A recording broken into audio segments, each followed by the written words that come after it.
ನಾವು ಸಪ್ಲೈ ಮಾಡಿರುವಂತಹ ಒಂದು ಆ್ಯಶ್ ಅವಕಾಡೋ ಫಾರ್ಮಿಗೆ ಬಂದಿದ್ದೀವಿ. ಇದು ಅರೌಂಡ್ 2 ಇಯರ್ಸ್ ಕಂಪ್ಲೀಟ್ ಆಗಿರುವಂಥ ಒಂದು ಆ್ಯಶ್ ಅವಕಾಡೋ ಫಾರ್ಮು.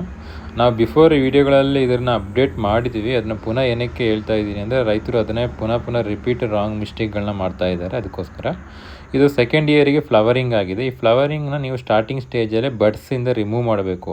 ನೀವು ಬ್ರ್ಯಾಂಚಿಗಳಿಗೆ ಎಫೆಕ್ಟ್ ಆಗದಂಗೆ ಅಥವಾ ಬ್ರ್ಯಾಂಚ್ಗಳನ್ನ ಕಟ್ ಮಾಡದಂಗೆ ಫ್ಲವರ್ ಎಲ್ಲಿ ಸ್ಟಾರ್ಟಿಂಗ್ ಆಗುತ್ತೆ ಅಂದರೆ ಬಡ್ಸ್ಗಳನ್ನ ಮಾತ್ರ ರಿಮೂವ್ ಮಾಡಬೇಕು. ಈ ಥರ ಮಾಡೋದ್ರಿಂದ ನಿಮಗೆ ಹೊಸ ಚಿಗುರುಗಳು ಸ್ಟಾರ್ಟ್ ಆಗುತ್ತೆ. ಆ ಗಿಡ ಚೆನ್ನಾಗಿ ಗ್ರೋತ್ ಆಗುತ್ತೆ. ಯಾವುದೇ ಕಾರಣಕ್ಕೂ ಗಿಡ ಸ್ಲೋ ಆಗಲ್ಲ. ನೀವು ಈ ಥರ ಫ್ಲವರಿಂಗ್ ಡ್ರಾಪ್ ಮಾಡದೇ ಹೋದಾಗ ನಿಮಗೆ ಏನಾಗುತ್ತೆ ಅಂದರೆ ಗಿಡದ ಗ್ರೋತ್ ಕಮ್ಮಿ ಆಗುತ್ತೆ. ಅದರಿಂದಾಗಿ ಫಸ್ಟ್ ಇಯರ್ ಸೆಕೆಂಡ್ ಇಯರ್ ಕಂಪಲ್ಸರಿಯಾಗಿ ಯಾವುದೇ ರೈತರು ಫ್ಲವರಿಂಗ್ ಆದಲ್ಲಿ ಅದನ್ನು ಡ್ರಾಪ್ ಮಾಡೋದು ಒಳ್ಳೆಯದು. ಇದೇ ರೀತಿ ನಮ್ಮದು ಯೂಟ್ಯೂಬ್ ಚಾನಲಲ್ಲಿ ಅವಕಾಡೋ ಫಾರ್ಮಿಂಗ್ಗೆ ಸಂಬಂಧಪಟ್ಟಂಥ ಎಲ್ಲ ಥರದ ಗೈಡ್ಲೈನ್ಸ್ ಕೊಡ್ತಾ ಇದ್ದೀವಿ.